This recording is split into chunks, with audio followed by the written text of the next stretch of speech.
Hello and welcome to episode 7 of the Universally Epic Podcast, your go to Universal Orlando trip planning podcast. I'm your host, Jim Klein, and in today's show, we will discuss Sapphire Falls Resort, Isle of Berk, and also give some ideas on what we would like a VIP tour to look like at Epic Universe, which opens May 22nd, 2025. And to help me out, I have a first time guest, a friend, and a colleague. She has been with the Magic for Less Travel for 13 years, Audie Lawley. Hi, Audie, how are you? Hey Jim, I'm doing well. How Very about good, you? very good. Um, So thank you so much for coming on. Uh, Time out of Of your busy course. schedule. Um, so what I like to do with first guests is kind of give a little background on like how you got into Universal in the first place. Obviously, you're a travel agent, so that's part of your job. But when did you start taking interest in visiting Universal Orlando? Well, we started visiting Orlando in general back in the 90s. And we went primarily to Disney World. And then as our kids got older, um, they wanted to explore Universal. Um, and then our son, when he was a senior in high school, our son, who is now, 37, was a senior in high school. They did one of the marching things, their band from high school did one of the marching events at Universal, and he came home just over the top crazy about it. And it wasn't too long after that that I started to think through, well, maybe we should go. And so we went and visited, and we liked it. And I'm not a big thrill rider. And so I did a lot of bench sitting way back in the early Hmm. 2000s.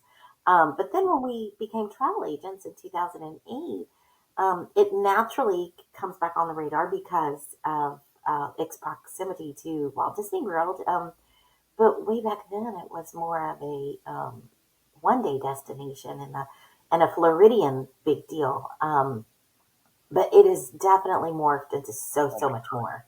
And so now we try to go often, at least once or twice a year, just to see it and stay in touch. And because there's nothing like experience to help your guests. So we enjoy Yeah, it. Universal is great because it's so like contained. I feel like everything is so close. Everything it's so easy to get around. Yeah, I remember going back in the '90s when I was a kid. It was like it was right when I was leaving, like or getting into high school, and it was like a whole nother place, right? Because I grew up going to Yeah. Disney, and then when you hit Universal as you're getting a little older, you're like, wow, this is a lot different. And back then they had like the Nickelodeon Hmm. studios. You remember that? That was so much Hmm. fun back in the day. Hmm. And you take the studio tour, that was a Yep. lot of fun. Um, yeah, so we're gonna talk today about one of your favorite resorts, Sapphire Falls Resort. This is part of the signature collection at Universal.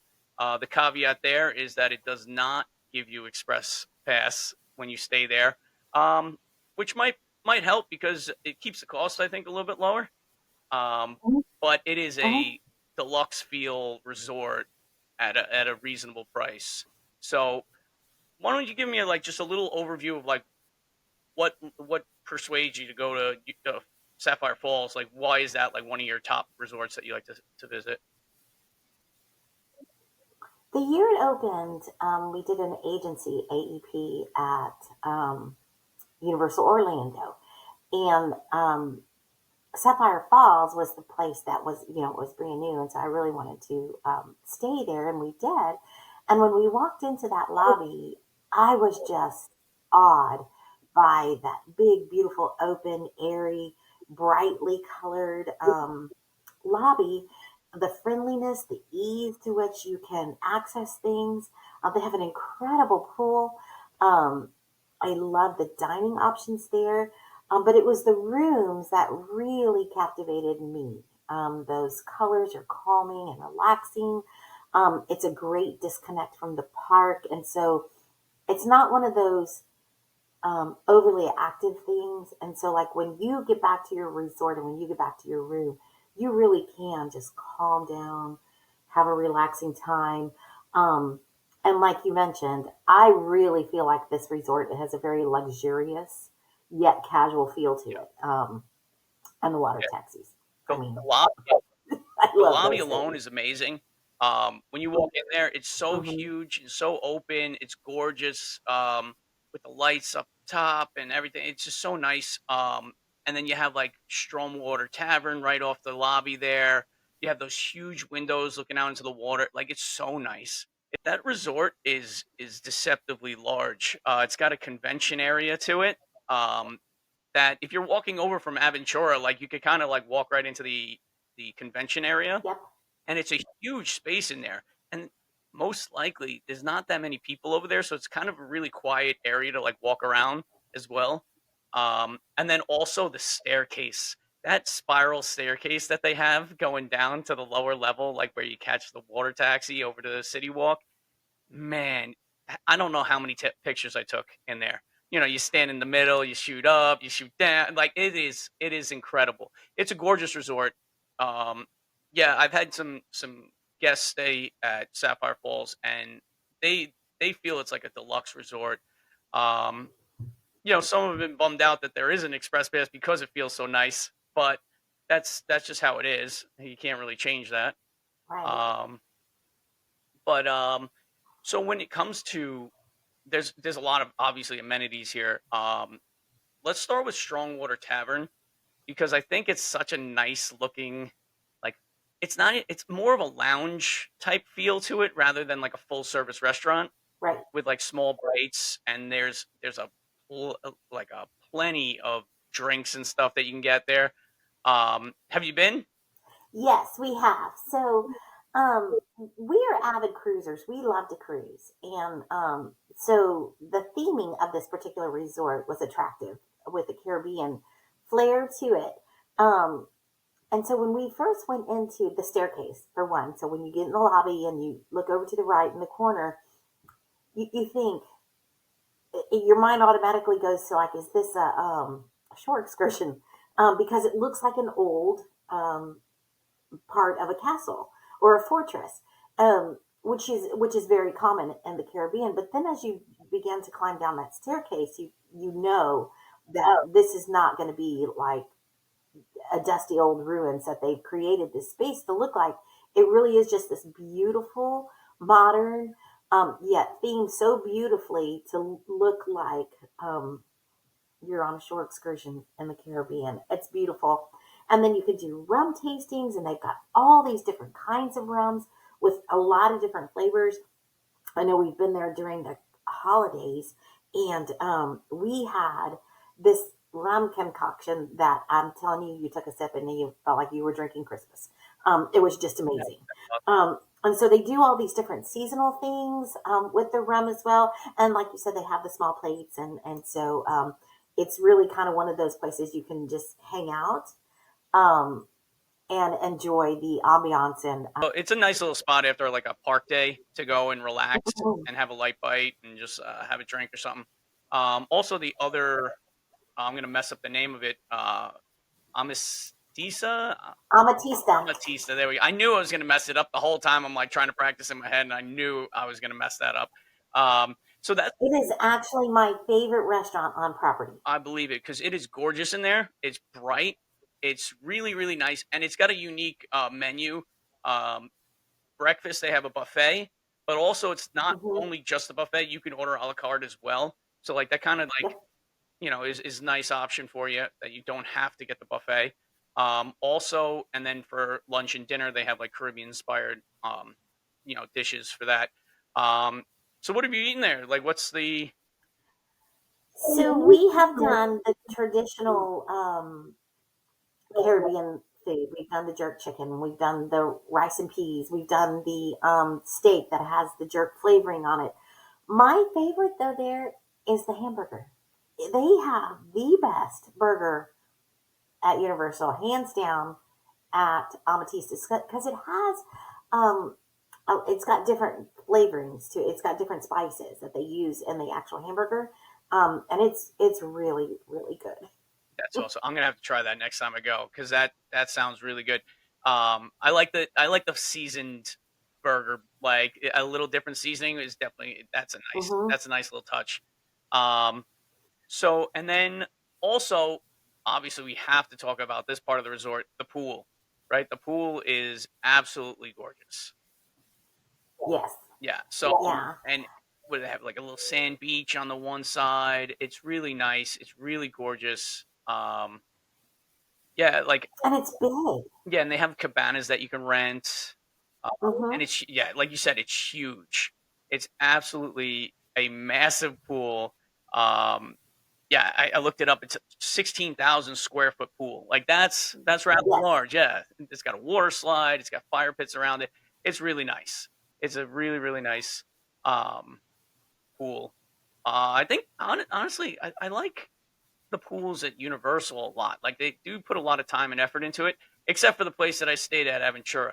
That one, I'm sorry, it's just not. That one's just a pool. It's literally we need a pool for this hotel, and this is where we can fit it Mm-hmm. because it Aventura does put up like it is a lot in a little space, but you also have Mm-hmm. pool hopping available to you if you stay on property. So like you can use that Yes. bit, it's so it's not that terrible. Um, but yeah, that pool over at Aventura was, it's tiny. It's a tiny little pool. It serves its purpose, but that's definitely a place where you would go like if you're just going to the parks, and you don't care about the pool. There's pools at the hotels at Universal that they're just pools. But then there are some of the pools that are part of the experience. And Sapphire Falls to me is one of those pools that's a part of the experience. It's got this really amazing rock work that goes on around it. Um, it's pretty easily accessed from any part of that resort. So you don't ever feel like you're a long haul away from the pool. So it's easy for families to get to. It does have the cabanas. It has a lovely play area. It has a slide. And so it has a whole lot more than just a pool. There's dining not far. You can access drinks and sodas, juice, whatever you need for your family. It's all just right there. But my favorite part is that from most of there's this beautiful giant waterfall that's just outside of the main lobby, sort of where you go to the water taxi. There's this gorgeous big waterfall, and from most places outside you can hear it. Well, you can hear it from the pool. Um, Oh, that's yeah, and so it's like this added layer of ambiance at the pool. So you kind of feel like you're in the tropics by the look of the pool area and all of those things. They do have life jackets for littles as well that are there for you. There's lifeguards and the hours are posted. And so it's a really nice environment for families. And as you were mentioning, on-site guests have got pool hopping privileges. And it's very easy to do that. So like a lot of the guests at Aventura will come over to Sapphire Falls because it's a big enough pool. Um, yeah, and you just stop at the it's front like desk, you show a them bit. your room key to the resort you're staying in, and you can hop. And it gives you the Very access simple to the process. pool at the other resorts. And so in this case, it would be a pool key for Sapphire Falls. Yeah, it's a very easy process. And it's a nice little added benefit for staying on property. Um, hold on one second. Just hear an echo. Okay, I think I got it. All right. Yeah. So yeah, that is a nice added benefit for staying on property is the pool hopping. Another thing about Sapphire Falls that I definitely want to bring up, especially if you're staying at Aventura as well, is the water taxi that's there. So when I stayed at Aventura, I would walk over to Sapphire Falls almost every time we wanted to go to City Walk. The water taxi is amazing. I love that system because it's very relaxing. And like you take a water taxi directly to your resort. So, like there's a water taxi available in Walt Disney World in the Epcot area. But for the most part, I mean, it's like a forever ride because it stops Yep. at multiple resorts. Well, here at Universal, they've got those direct water taxis. And I think sometimes in some seasons when it's not as peak travel season as others, um, Sapphire Falls will share with Lowe's World Pacific, and the same for over on the other side of that waterway where it's Portofino Bay and Hard Rock. But when it's a peak season, they're direct, which I think is phenomenal, just phenomenal. Yeah, it is. It's nice. It's nice to have your own separate boat. Also, like the security is right there before you get on the boat. So once you get off that boat on the other side, you're good to go. Like you're ready to go in the parks. There's no hold up at all. Even if you walked from Sapphire Falls, like which if you want your steps in for the day, which you're going to get in the parks anyway. But yeah, like you could walk from Sapphire Falls to City Walk, and when you get closer to there, there's a security check-in that's very, Hmm. very mild in terms of how busy it gets. Um, Yeah, but yeah, I love the security being right there because it's so nice, especially like I said, staying at Aventura. If you were to take the boat or the bus over, you get dropped off at City Walk, and then you with everybody else that's coming in from the parking garages, which I'm telling you, the security at Universal does go really, really fast. Like they do. it's very, very efficient. So it's not that big a deal. But you might as well take a nice boat ride, right? And they have music playing. It's nice. It's a nice little ride. And then you kind of get like when you're dry when the boat's coming in from that side, you're getting like a preview of like Islands of Adventure. So you're kind of getting like super excited, and then then it opens up to City Walk, and it's a great feeling, right? Like it's Yeah. so nice when you just and then you just got to get the camera out again, and you're just videoing your little boat ride because now you're seeing everything. It's so nice. I love the boats over there. I think that's one of the things that's so attractive about Universal Orlando is that it really is like this little self-contained area.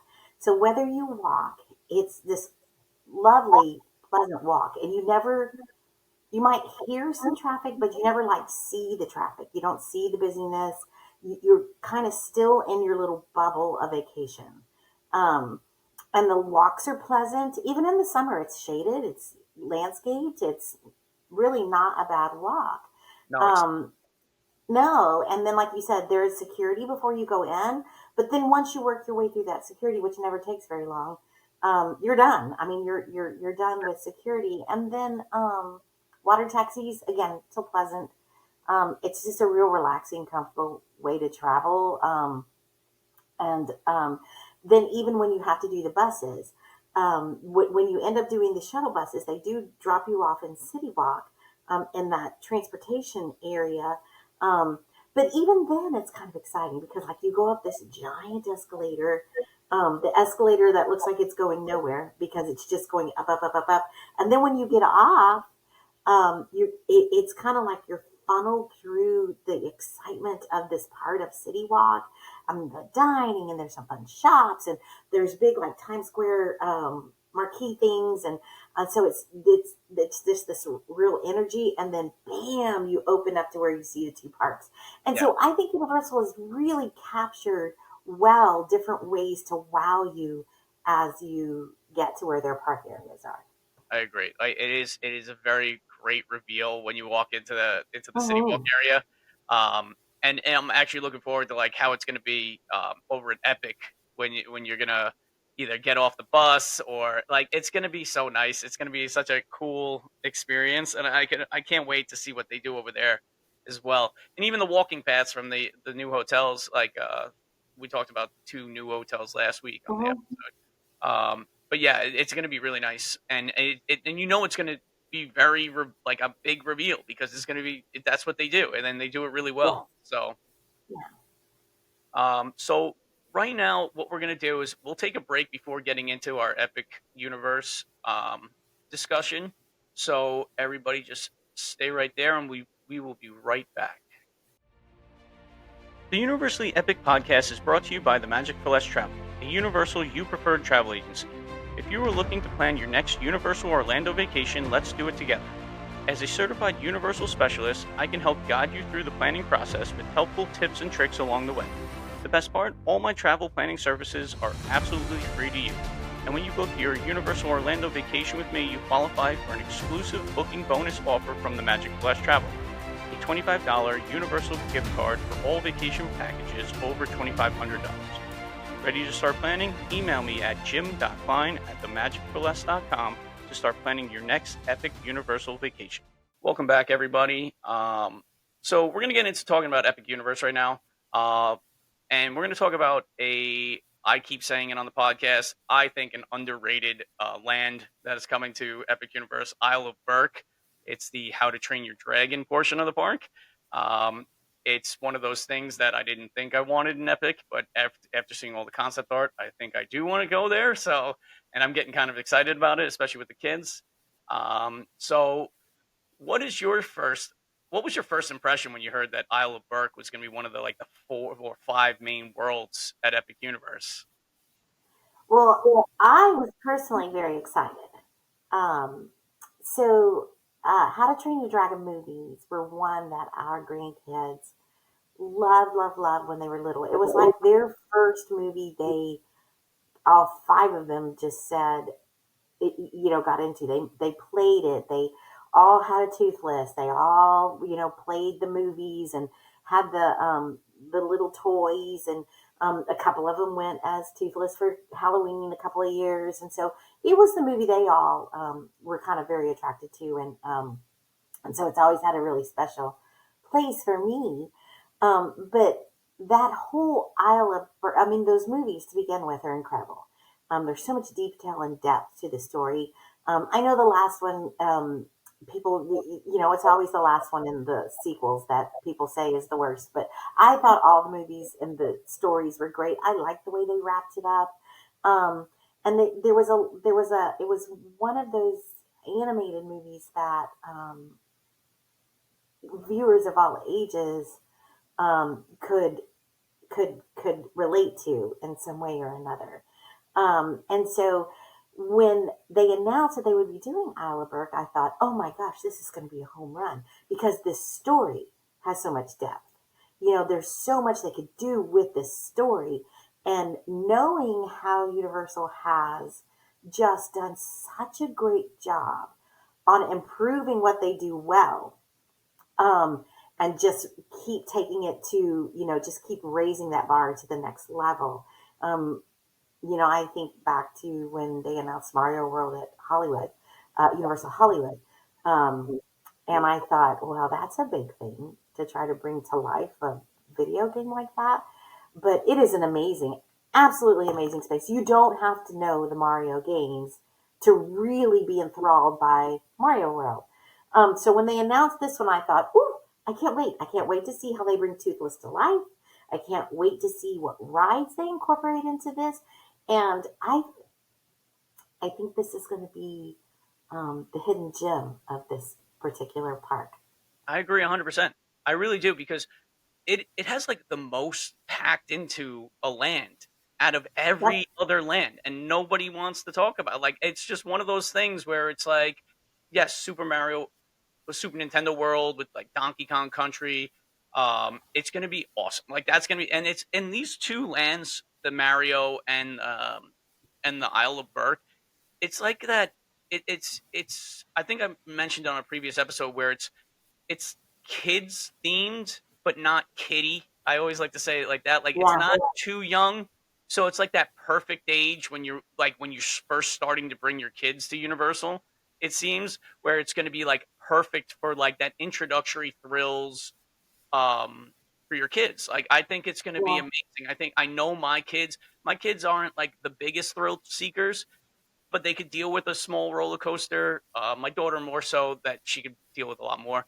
But um, but yeah, like all these rides seem like it's very like attainable for a young child to get on, and Yeah. they're gonna feel amazing afterwards. Like it's gonna be so much fun. So when you come through the land, like when you go through the portal, the first thing you notice in that flyover that they released is like all the kinetic energy that is Hmm. happening in this land, the roller coasters, all the rides. Like it's so nice and it's green space. It looks phenomenal. Water features. There's a water ride, not ride like in terms of you're getting wet, but Yeah. like it looks amazing. What I want to do is let's go through some of the attractions here. We'll give a little like, you know, what we think are probably some of the go. I think they're all going to be like top Hmm. notch rides. To be honest, when you look at the first one is Hiccup's Wing Gliders. So this is the Yep. family coaster, and what I love about this one is that it goes through the entire land. So like you're kind of just on a coaster going around Isle of Berk. It looks amazing, and you're dipping and diving through other attractions. It looks so much fun, and it's a family coaster, so very very like family friendly. Everybody can go on it, and I think that's going to be one kid.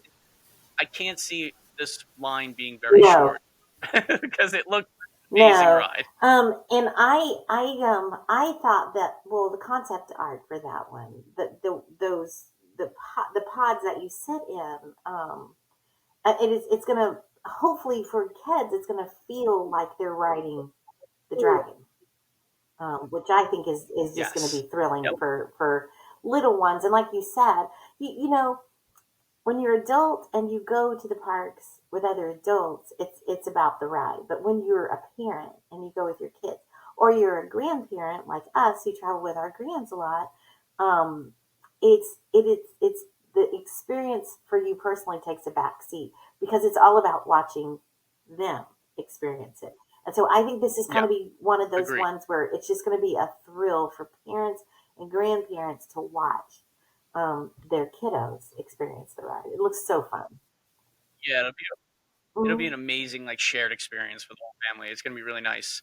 Um, our next one is the Dragon Racers Rally. So this one is a pendulum style ride where you're on a dragon, and it kind of you could do barrel rolls, you could spin. This one looks like it's more of the older kid type. So okay, so think of like your old yes, carnival like pirate ship going back and forth, but it's just one arm and it's spinning you around and you're tumbling, and it looks like a thrill, but I could see where kids may have a little hesitancy because it goes pretty yes, high, it yeah. seems. I think this is going to be that one that, you know, your thrill seeking little ones, your daredevils are going to ride with you. But other than that, it's going to be some of the more experienced park goers that are going to jump on this one. Yeah, But it looks so fun too, though. I don't know that I'm going to ride it because it does. I'm kind of a scaredy cat. But again, I love to watch the kids That's do the ride, so it'll be fun. yeah, it's gonna be a lot of fun. Like you said, it's definitely for the Hmm. thrill seeking children. Um, But you never know. I would go on the wing glider coaster first, and then get them like adjusted to the thrill, and then maybe you have a chance of getting your more timid kid on this Dragon Rally Yeah, Racers Rally. So, um, and now the next one, honestly, I'm looking forward to more, and it looks like probably the biggest kiddie ride of them all is Fire Drill. It's called spelled FYRE, Fire Drill. This is an interactive yeah, water gun ride. So you're on these little boats and you're shooting water guns at targets, and this looks like a blast. I love interactive, like arcade style attractions. It is so much fun, and every single family loves it. Like it's so I love them, and I know I'm gonna love this one probably more than my children will. But I need to bring them on so I don't look weird on the boat. You know? right. You know the favorite rides with families and little ones at over at theme parks and other places are those ones where you do ride through and you get to shoot and do things like that. And so when you're a participant in the ride, um, it's a different kind of fun because you get to it's you're not being entertained, you're a part of the entertainment. And these look great. I think it's a great way because it's going to feel like a water park ride, I think. But you're not going to get wet. Yeah. You know, our grandkids love the water rides where you get wet. They absolutely love them. But then they're miserable when they get off because they stay wet for so long. And so this looks like it's going to be one of those ones that you're going to get that fun of being a part of a water ride, but you're not going to get off of it drenched Yeah, and which is brilliant. great. Which is great because there's nothing worse than being wet in like 100% humidity in Orlando is the worst Oh, feeling. and we were at Disney Um, World last week. Our little granddaughter, I mean, it was cold in Florida last week, and our little granddaughter wanted to ride the Cali River Rapids, and it was like, really? And so, you know, I did the unthinkable. I went and bought four rain ponchos at, you know, $12 a pop just to ride the one ride. I thought, well, it's cheaper than the the Lightning Lane, and we can yeah, true. still, you know, Yep. just ride. And we still got a little wet, but it was the only way. It's the only way this old grandma could tolerate it. Hey, it worked. Yeah, that worked. You came in Mhm. clutch there. I gotta say, that's bravo to you because that's amazing.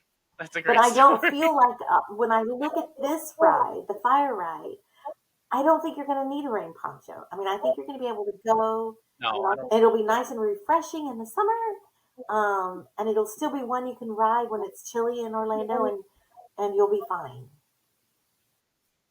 Yeah, it looks like you don't even get Mm-mm. wet at all. Like it just like you're kind of Yeah, behind the water yeah, of the guns and everything, and so that'll be yeah, it'll be definitely more yes. approachable too. Um, so the next attraction, now we get into like different. Those are like the three rides that they have. That we call like rides. They have a Viking training camp, which is like a kids play area. Looks amazing. I'm sure every kid's gonna love it. Um, there's bridges and your usual play area, just themed to how do you train Hmm. your dragon. Um, and then you have the show that's going to be there is the Untrainable Dragon. Now this one is going to be, I feel, a huge success. It looks so much fun. You have dragons on the stage, and then to boot, you have Toothless is going to fly over the audience, and it's going to have a wingspan of It's 27 feet. crazy. That's The insane. puppetry, just the idea, the puppetry of what's going into that blows my mind. Um, because these Yeah, dragons are huge. To bring and what a risk that Universal was so confident in pulling off here, because those dragons were the popular part of that movie, that franchise. It was all of, I mean, like I know my grands could tell me about the dragons quicker than they could tell me about the characters. Um, and so I can't wait to see it. I think this is going to be amazing. yeah, it's going to be so much fun. Now, I wonder. So, I don't know if you saw this on social media, where Universal was testing like a flying dragon drone. You think that's part of this, or is it just something else? Yeah, Have I you seen have, that? and I thought the same thing, but I just don't know. Maybe. I think we'll all find out May Yeah, it just seemed 22nd. like it was way too high, right? Like, which would be amazing. Like, that'd be crazy if that's part of the show and they're just pumping this thing out every, like, just like dragon flying around all day long. Like, this would be insane. But yeah, I'm curious as to what they're going to use that drone slash I know. dragon for. Um, I know. so we'll see. We'll see. I'm not sure if it's for this or something else that they're planning. So the last thing that we're going to talk about is the in Isle of Berk is Mead Hall. So Mead Hall is going to be a quick Hmm. service restaurant. This place Hmm. looks amazing. Like, so I was looking up and they said that the main entrance doors are going to look like they're 16 feet tall. That's huge. And when you step inside, there's huge, tall ceilings. It looks like you're in a castle almost, and it looks so nice. And we like I've previously mentioned, like we don't have any menus for anything yet. So you got to think that they're going to be obviously there's going to Right. be mead there, right? Like you would have to have Right. mead at Mead Hall. I'd hope to have like a honey type flavored drink for That'd be kids. great. Yeah. You know what I mean? Like That'd be great. that Yeah. would be a kind of a no brainer for them, where they could do like a souvenir mug with like whatever you want to call it. But it would be like something for just a non-alcoholic version of mead would be very very nice. Um, for like a kid's drink in there because it just seems like that place is going to be packed because it really does look amazing inside. So so because Isla Burke is a place that was born in imagination, of course, based on history and some of those things that they can plan it on, but you really don't know what to expect. But knowing how well Universal brought to life the three broomsticks, um, and that area of, I mean, those were all also things that were, born in the land of imagination. I mean, and just knowing how well and what good stewards Universal was with the concept, I have high hopes for Mead hall. I think it's going to be incredible. And I just like over at Three Broomsticks, and the Leaky Cauldron. I think the menu is going to be themed around the the area, and but yet it's going to be those things that are familiar to little. So that those who eat like toddlers are still going to be able to eat like toddlers. It's just going to have a different kind of Yeah. flair to it. But like you, I'm really excited to see what they're going to put in there as far as drinks and those special things that make Yeah. that connection deeper. Yeah, it is definitely, and I like that you made the connection between the Three Broomsticks and Leaky Cauldron because it does have Mhm. that feel to it when you look at the concept art. It has that like big open like old Yeah, feel to it, and it's going to be very very cool to yeah, walk in there. I think so. Um, yeah. So that's Isle of Berk. All the attractions and a restaurant coming to Isle of Berk, um, to Epic Universe. Um, you know, it seems like this is going to be a perfect kids area, especially those like mid range kids. I'm going to say like 6 to 12, right? Like that seems like it would be like that's what who they're targeting here. And then the parents are just going to have a ton of fun just because they're bringing their kids in there. Well, keep in Um, mind too, though, so it's those teenagers too, the 12 to 18-year olds who grew up with Toothless. I mean, that's how true, old those movies are very now. true. And so I think there's going to be some, you know how it is when the cool teenagers go on vacation with their parents. You get them to the theme parks and they turn into kids Yep. again. And I think that that Yeah, segment they regress, right? is going Yeah. to really enjoy this park because it's going to be like taking them back to their childhood because they were littles when these movies Yep. came out. You're right. Yep, you're right. And I think there is a new movie coming Oh, out as yay. well. Um, yeah, I think there is. Who was I on with? I was on with Laura. She had mentioned that she saw a preview when she went to go see Oh, Wicked. sweet. I Um, love the Toothless franchise. I so think it's a that great one. obviously that's gonna explode too because of everything else that's going on. They're releasing everything very methodically, which is kind of Yeah. very cool to see. Um, all right, so our next topic that we're gonna get into is VIP tours. So I know you've taken a few VIP tours over the years.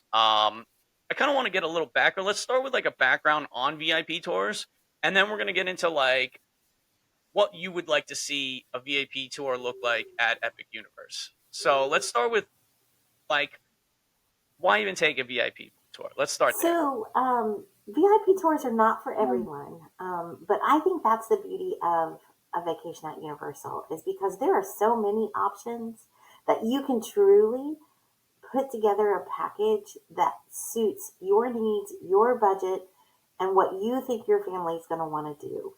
Um, why take one depends on why you would want to take one. So there's group VIP tours, and those are set itineraries created by Universal, and they walk you through. It's the top 10 attractions and shows. It includes breakfast and lunch.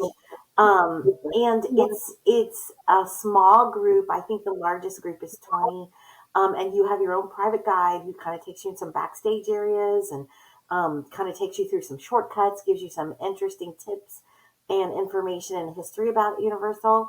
And that one is a lot of fun. And then they also have private guides.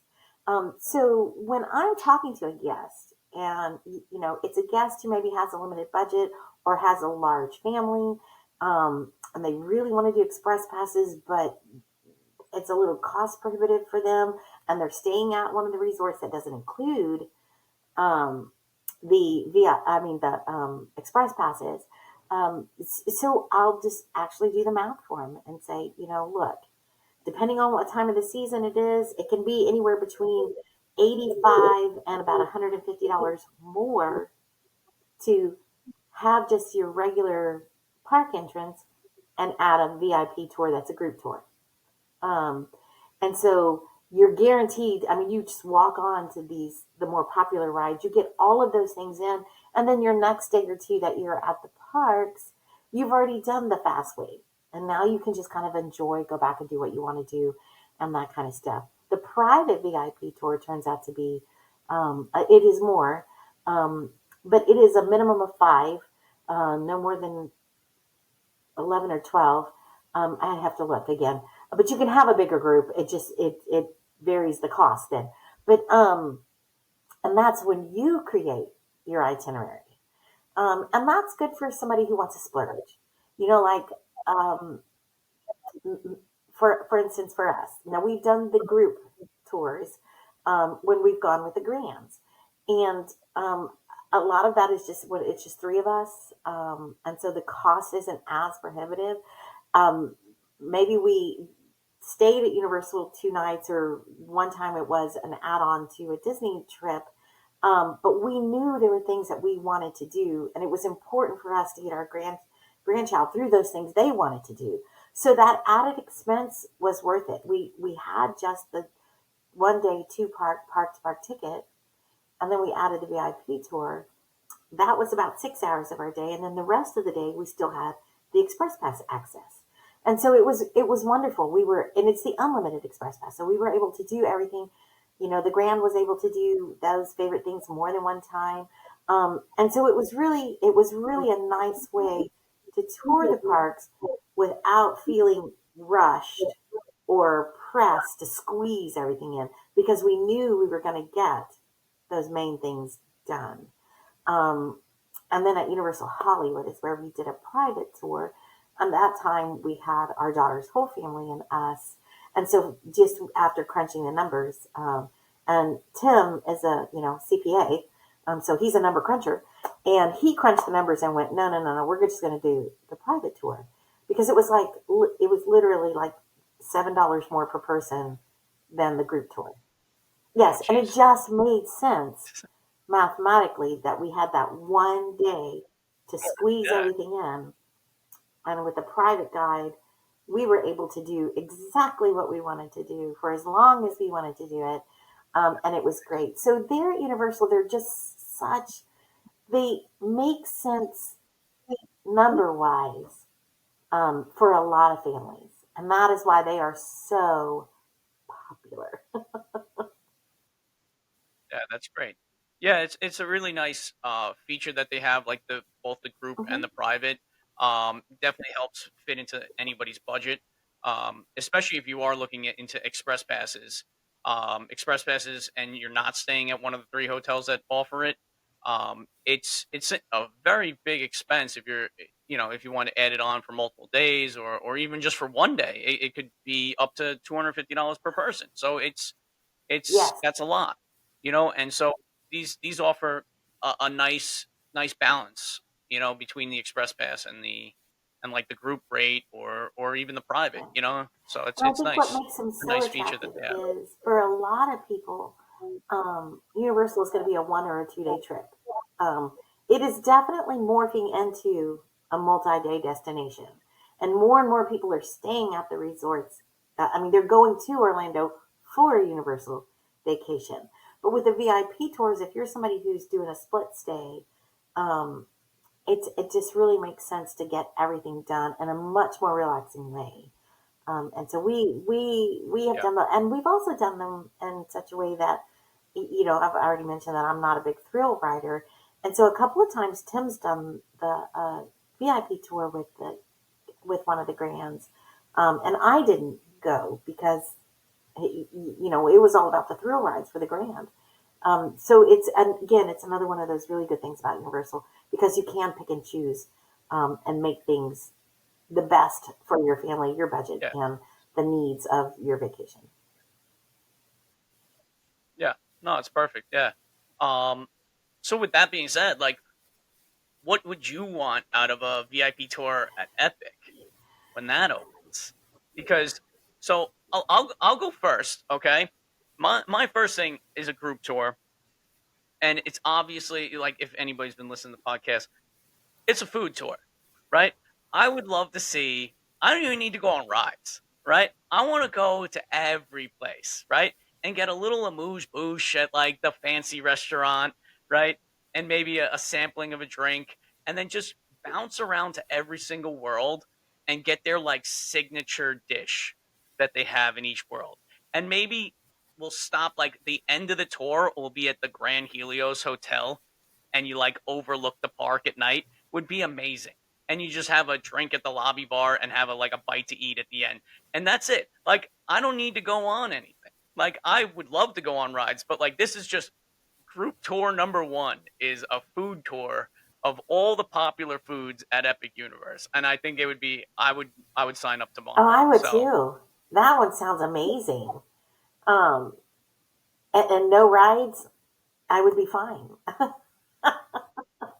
yeah. Well, you're eating and drinking all day, so like you don't really need the rides. Like you're gonna be having a good time no matter what.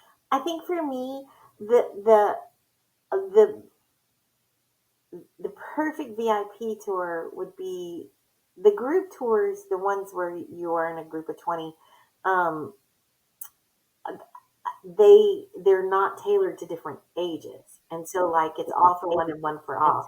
I would love for them. The perfect tour for me would be like the thrill ride tour and the family style tour, so that you could pick and choose what worked best for your family.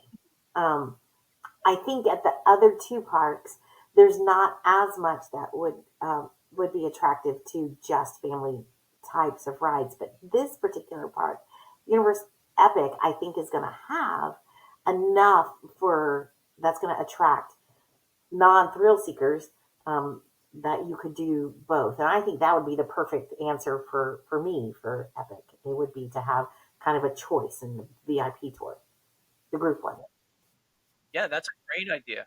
I like that idea a lot because like we've been talking about it multiple times on this podcast. Like Epic is going to be for Mm-hmm. everyone. And you know that old school thinking of how Universal is just for teenagers and adults and thrill seekers, like they're changing that I with Epic agree. Universe because the balance of the park between child like kids attractions and young adult attractions and thrill seekers. There's so much that they're putting into this park that appeals to an entire family. You're 100% right. Like that would be the best way to go because you would have such a huge demand for families, and then you have the thrill seekers, and then you're not stuck together either. So you could separate that out, and you could just pick and choose, and it would be that would. I love Yeah. that idea. And I and love it. right here at the beginning, they're going to do just the one day ticket to Epic too. And so I think a lot of families are going to feel pressed to get everything in. Um, and so I just see it as a golden opportunity to really give fans that experience they want to have those VIP tours ready to roll. And because they're not, like right now, you can't see that far out in the VIP tours. So we don't know what it's going to look like. But I would love it if they would think through how to make them they'll tweak them just a little so that you can have the two different Yeah, yeah, style of park goers. Yeah. yeah. I agree. I agree. Um, yeah. So that was a great epic um, conversation. Isle of Berk, VIP tours. So that's gonna take us to the end of the show. Audie, I want to thank you so much for joining me today. I want you to let everyone know where they can find you if they're looking to book a trip or anything like that. Um, so we're on social or wherever else you want to send them. Thanks. Well, first of all, thanks for having me. It's fun. I love to talk about travel with my grands, and I also love to help people plan travel to kind of think through their lens of what their perfect vacation is. Um, so my husband Tim and I both are affiliated with the Magic for Less Travel, and we absolutely love working with our team of agents. You can reach me by email at Lawley LAWLEY at the magic for less. It's all .com, all spelled out. On Facebook, we are Tim and Audie Lawley, Landon Cruise Travel Planners, and on Instagram, we are at Lawley Travel. Um, and you will see that we are travel agents who love to travel. So we're gone a lot, seeing the world. So we just enjoy sharing our experience. Right. So thank you again for coming on. Follow Audie. I'm going to link her sites in the show description. And so, like always, like and follow and subscribe to Universally Epic Podcast on Instagram, TikTok, and YouTube. Also, listen to the show on Spotify, Apple Podcasts, or wherever you get your podcasts. Also, join the Universally Epic Tips and Tricks Facebook group.